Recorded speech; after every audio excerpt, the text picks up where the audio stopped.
గృహజ్యోతి పథకం ఉన్నా కూడా చాలామంది కరెంటు బిల్లు కట్టాల్సి వస్తుంది. ఎందుకంటే 200 యూనిట్ల కంటే ఎక్కువగా కాల్చితే మనము అమౌంట్ అయితే పే చేయాల్సి ఉంటుంది. అయితే 200 యూనిట్ల లోపు కరెంటు వచ్చేలా ఎలా చూసుకోవాలి అనేది మనం ఇప్పుడు ఈ వీడియోలో చూద్దాం.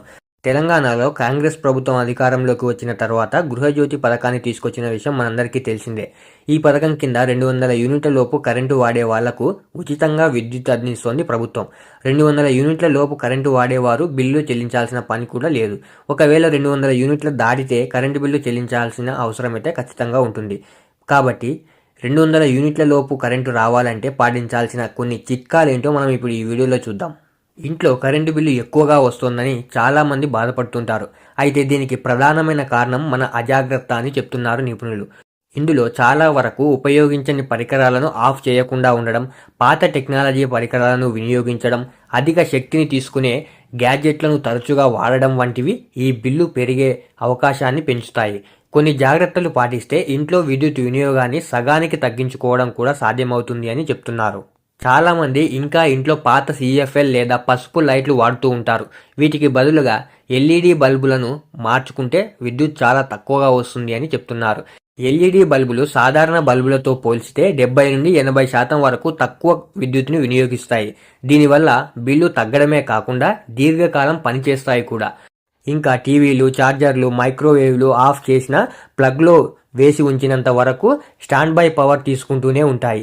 ఈ విద్యుత్ వృధాను ఆపడానికి స్మార్ట్ పవర్ స్ట్రిప్స్ను ఉపయోగించాలి అని చెప్తున్నారు. ఈ స్మార్ట్ పవర్ స్ట్రిప్స్ వల్ల కేవలం ఒక్క బటన్తోనే మొత్తం విద్యుత్ పరికరాల సరఫరాను ఆపేయవచ్చు.